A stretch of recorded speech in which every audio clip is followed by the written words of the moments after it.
എല്ലാവർക്കും നമസ്കാരം. ശ്രീ ലളിതാ സഹസ്രനാമാവലി പഠനം 79-ാം ദിവസം.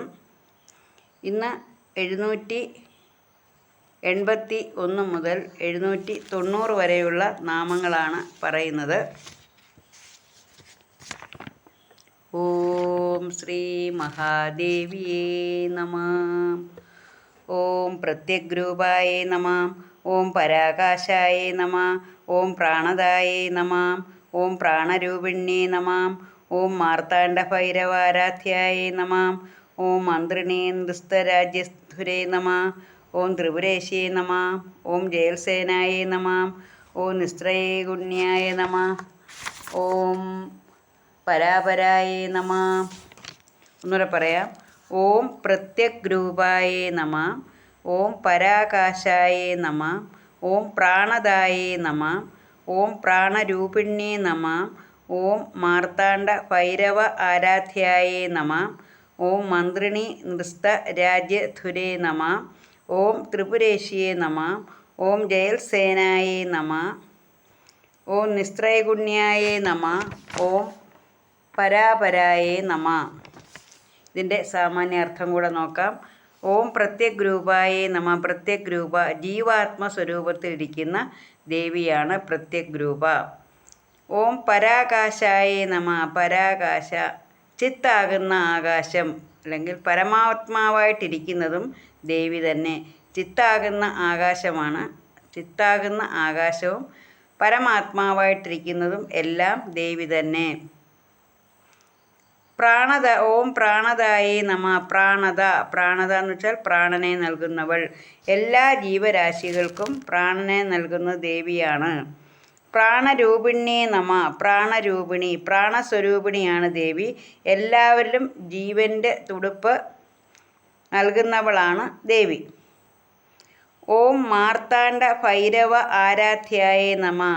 മാർത്താണ്ഡഭൈരവ ആരാധ്യ, മാർത്താണ്ഡൻ സൂര്യൻ, മാർത്താണ്ഡഭൈരവൻ എന്ന് പറഞ്ഞാൽ ശ്രീചക്രത്തിലെ ഒരു ദേവനാണ്. ശ്രീചക്രത്തിലെ മാർത്താണ്ഡഭൈരവൻ സൂര്യ ഉപാസകനാണ്.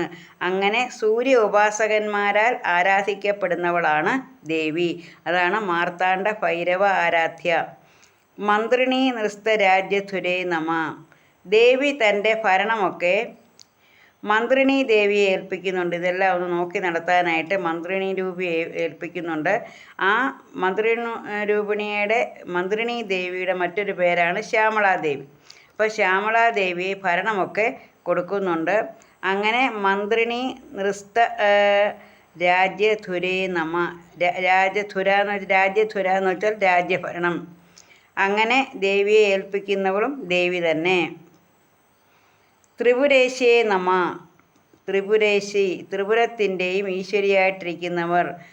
3 ലോകത്തിൻ്റെയും, ഭൂലോകം, ഭുവർലോകം, സ്വർഗലോകം, ഈ 3 ലോകത്തിൻ്റെയും ഈശ്വരിയായിട്ടിരിക്കുന്നവൾ ദേവിയാണ്. സ്ഥൂല രൂപം, സൂക്ഷ്മരൂപം, അവർ കാരണശരീരം, സ്ഥൂല ശരീരം, സൂക്ഷ്മ ശരീരം, കാരണശരീരം, ഇത് 3ഉം ദേവിയുടെ 3 പുരങ്ങളാണ്. ഈ 3 പുരത്തിൻ്റെയും ഈശ്വരിയായിട്ടിരിക്കുന്നവൾ ദേവിയാണ്. ജയൽസേനായേ നമഃ. ജയിച്ചു മാത്രം വരുന്ന സേനയുടെ അധിപതിയായിട്ടുള്ളവൾ.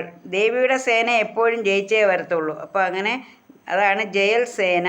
ജയിച്ചു മാത്രം വരുന്ന ജയിച്ചു മാത്രം വരുന്ന ഒരു സേനയുടെ അധിപതിയായിട്ടുള്ളവൾ ദേവി. നിസ്ത്രൈഗുണ്യായേ നമഃ. ത്രിഗുണങ്ങൾക്കൊക്കെ അതീതയായിട്ടുള്ളവൾ. രജസ്തമോ, സത്വരജസ്തമോ ഗുണങ്ങൾ, ആ ഗുണങ്ങൾക്കൊക്കെ അതീതയായിട്ടുള്ളവളാണ് നിസ്ത്രൈഗുണ്യ. അടുത്തത് പരാപരായേ നമഃ. പര അപര, പരയും ദേവിയാണ്, അപരയും ദേവിയാണ്. അപ്പോൾ പരാപര, ബ്രഹ്മസ്വരൂപവും ജഗത് സ്വരൂപവും ദേവി തന്നെയാണ്. ഇവിടെ പര എന്ന് പറഞ്ഞാൽ ഇത് എന്താണ്? ജലം പരമായിട്ടും ജലത്തിലെ കുമിള അപരയായിട്ടുമാണ് എന്ന് പറഞ്ഞാൽ ഒന്ന് തന്നെയാണ്, അത് 2 രൂപത്തിലാണെന്നേ ഉള്ളൂ. അപ്പോൾ പരയും അപരയും ദേവി തന്നെയാണ്. അപ്പോൾ ബ്രഹ്മസ്വരൂപവും ജഗത് സ്വരൂപവും ദേവി തന്നെയാണ്. അപ്പോൾ നമ്മളിങ്ങനെ ഇപ്പം ഓരോ ദിവസവും പുതിയ പുതിയ അറിവുകളാണ് ഓരോ നാമത്തിലും. അങ്ങനെ നമ്മൾ കൂടുതൽ അറിഞ്ഞറിഞ്ഞ് ദേവിയിലേക്ക് എത്തുകയാണ്, ദേവിയോട് അടുക്കുകയാണ്. ദേവിയെ ഉപാസിക്കാനുള്ള ഓരോരോ ഏത് രൂപത്തിലാണ് ദേവിയെ ആരാധിക്കേണ്ടതെന്നൊക്കെ ഓരോ നാമത്തിലും പറയുന്നുണ്ട്. അപ്പോൾ അങ്ങനെയുള്ള ദേവി ശ്രീ ലളിതാ പരമേശ്വരി ഈ എന്താ പറയുന്നത്, ഈ 3 ലോകങ്ങൾക്ക്, ഈ ഭൂവർലോകത്തിൻ്റെ അമ്മയായ ശ്രീ ലളിതാ പരമേശ്വരിയുടെ അനുഗ്രഹം, ഈ ലളിതാ പരമേശ്വരിയുടെ പ്രസാദം എല്ലാവർക്കും കിട്ടട്ടെ എന്ന് പ്രാർത്ഥിച്ചുകൊണ്ട് നിർത്തുന്നു. നന്ദി, നമസ്കാരം.